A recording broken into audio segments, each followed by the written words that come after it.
I am talking about tips for starting a new club. I am a member of the Growth Academy District 71, as are some of the other members here. And my specific role is New Club Initiatives Chair, assisting our Growth Director, Elizabeth Jordan, in this Toastmaster year. And with that, I have been talking to lots of people who are looking to start a new club or who have started a new club. And in some cases, been involved in what they're doing or trying to capture their best practice for all our successful club building. Now, when I did a club officer training, quite a few I was invited to, I gave a completely different presentation, and you will find a lot of this information in Toastmasters.org's wonderful resources. If you just go and put in the search how to build a Toastmasters club, and I'll put the links in after this presentation. And there's the new clubs frequently asked questions.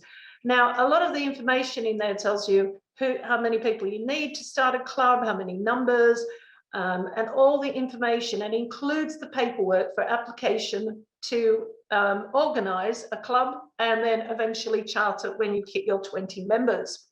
But some of the information, as I say, let's not go through it today. Let's look at what I've learned and some of the tips for those that are actually going to start a new club and are launching. So everybody is out there to build 20 members, and they want to go out there and find their audience. And they come along and they tell me where they're at. And it's very different with everybody at exactly what stage. Some people are at their idea and some are almost there. And others are connecting right at the point before they actually get to their 20 members. So it's really interesting. But that's the key thing. You need to find your audience. You need to find your members. And how do we do that? Well, there's a lot involved. And I think some people don't really realize that. And this shouldn't overcome you. It should just be things to think about. And there's a little bit of a theme here. Wait a minute, social media, Facebook, LinkedIn, Meetup, all this, that's what we do to sustain a club. That's what my club does. And there's lots of different other things. But when you're finding prospective members and starting a new club, look at the top social media. So Facebook. Now, LinkedIn is an interesting one. We get told to use LinkedIn, but it's a case of how you use LinkedIn. Do you set your prospective club up as a profile, as in you would as a person? And then you connect to people. You can then, through broadening your connections and getting other people to connect to you, your first, second, and third degree people, it opens your network up. If you are focused on a location, you can look for marketing people. You can look for people by that town if you're looking to build a community club. But there's also an argument that perhaps you should start a business group, and it allows you to raise events and almost be like a business page, and it has its own merit. So at the moment, I'm investigating both ways because I'm helping an existing prospective club at the moment who need some resourcing and helping with social media. And we're looking at those profiles. Of course, District 71 has started up Meetup, their own account, so that can help you. And of course, Sue, I know, is quite good at Meetup and is helping another prospective club with me. We get a team together if that group, it hasn't got everyone, but it is something to really consider, because how you find your members is really important. Eventbrite seems to work mainly for those who have a specific location, as it's easier to find, but not necessarily. Now, Twitter isn't as popular, but think of your hashtags, think of your anchors, think of who you connect with. You are looking for a specific location, perhaps, and building up interest in that area. You might want to build a Twitter group. It's free, and you can congratulate someone if they've got news for an award in an organization in that town. You can just get known and bring up the idea of launching that club. The other thing you need to consider that with all your TMI brand design, after you get application to organize, you can use the logo, and you're building up towards your 20 members, you need to be brand compliant. And that means somebody who can actually do that for you. And we've had some fantastic cafes on how best to do that for existing clubs. That also works for clubs that are building up their brand across a specific area or for a specific target audience. Website, probably not as important early on, not until you actually start as a club. It's something to think about, but some people do have the skills and do have the resources. Google Maps. Now, we know that if you've got a location and you've found somewhere you want to start your launch meetings and bring people along to it, that there are ways to enhance that, but get yourself pinpointed on there as a Toastmasters club perspective if you've got to that stage of the first part of the forms. Email signature. Now, I have seen this with prospective clubs and I have seen this with clubs. If you are sending news out via EasySpeak, please put your social media signatures below that. Please, when you say we have a guest speaker coming up in a meeting, put a connection to the social media. So if there's a speaker coming up and you put it out on a LinkedIn or you put it out in Facebook, ask people to like it, ask them to share it. Your potential members, your contacts, they will help you promote. It's not just the people starting the club and building it up. And it also builds engagement for those that will be your first charter members on the ground. Now, I've had people come up to me and say, I want to build a club. I can go out and do the location, etc. I want to do this, this, and this, and I want to call it that. But they've not done the groundwork. Have they found out which organizations are key there? Where are they located? If you want to do an online club, it's still important to know who your key organizations are, because that's where you'll find your potential members. Have you thought about radio? Have you thought about press? Have you looked at the population demographics? Have you looked at information about where people meet, locations? Is there a massive business park there? And also, know your culture. And this is linked to location as well. Where do people meet? Where and when? You may have places where people go for the races, or for, is it a cafe culture? Is some, no, because that can influence your club and going there and how to communicate. I have a specialist marketing person who has built up her membership in her club. She has been working diligently to build up a new club, and only at that early level where she's investigating and getting that interest through social media. And she's discovered the culture of the town she wants to work with. Social media doesn't work. And she's going on the ground and we're looking at other things that she may use. And we may be bringing out some print material that clubs or new clubs may want to use. That's a little bit different. Think about your organizational drivers. If you are going in to start a new club at an organization, please get to know their strategy. Get to know what's important to them. I was speaking to a club and found out by speaking to how we align the values of Toastmasters, the potential club, how we can help them.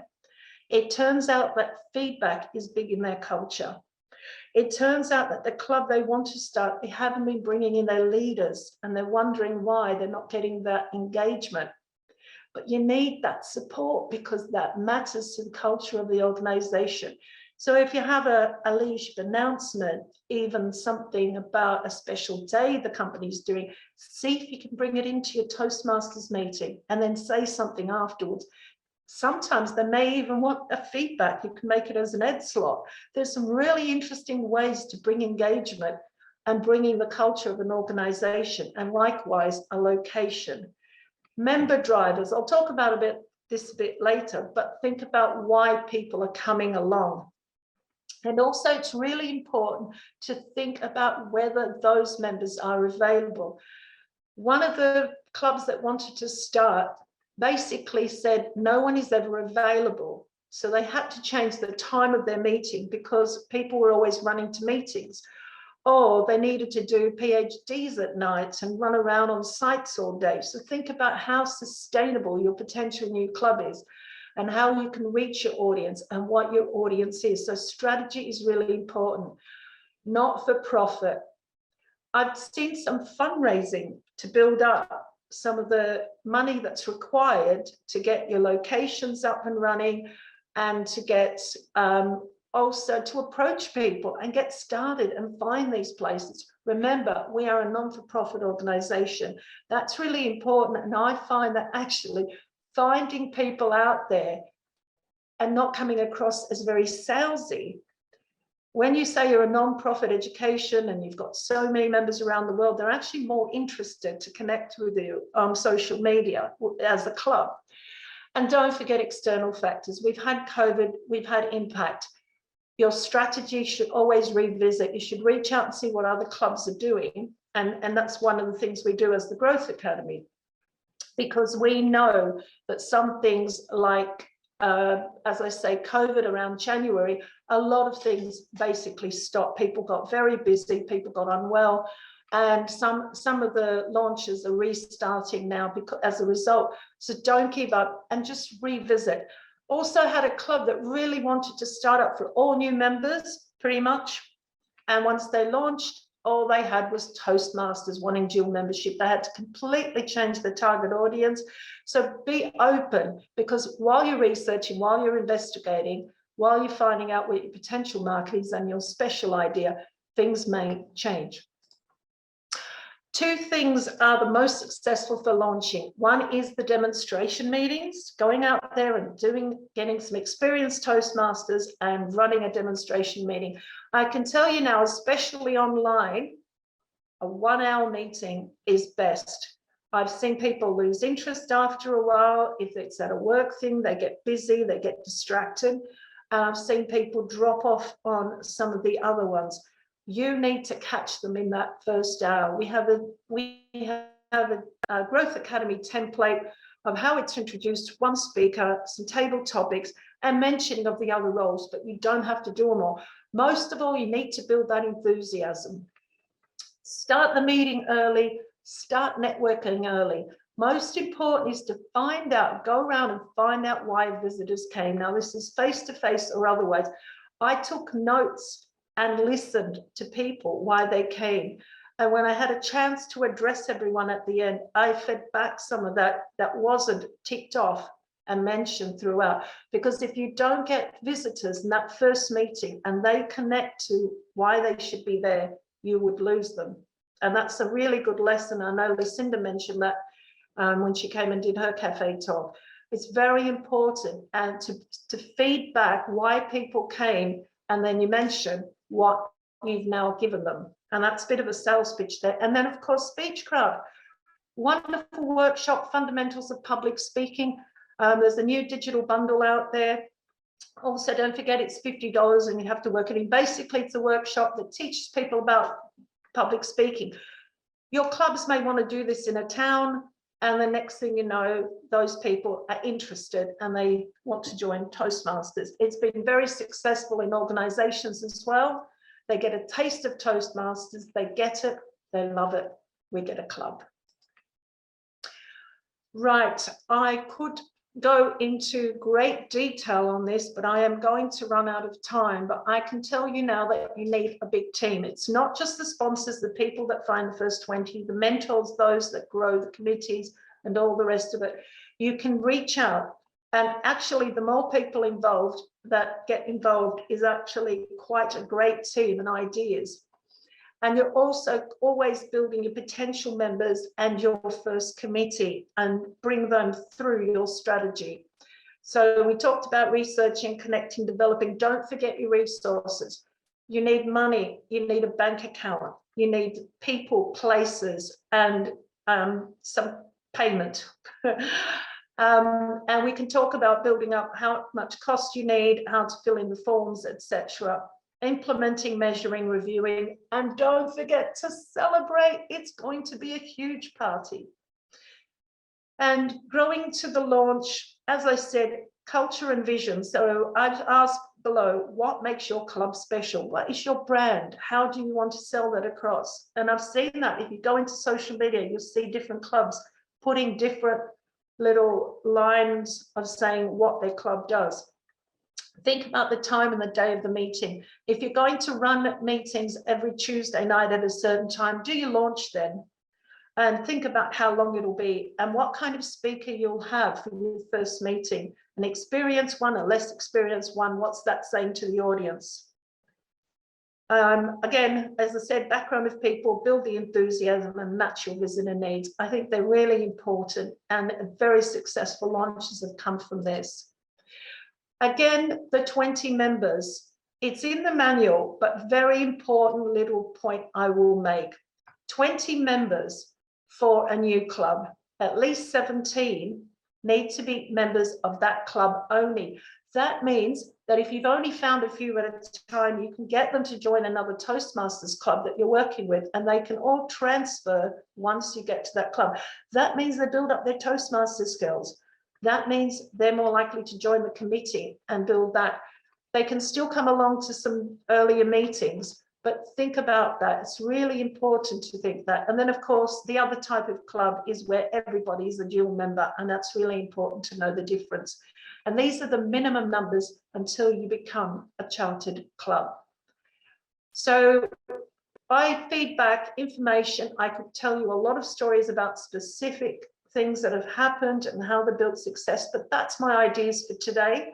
And I'd like, if you've got any questions after this, and I'll post up some information, please reach out to the Growth Academy, Growth Academy at D71toastmasters.org, and we have a group of people who are doing all sorts of roles relating to building clubs and sustaining existing clubs. Thank you.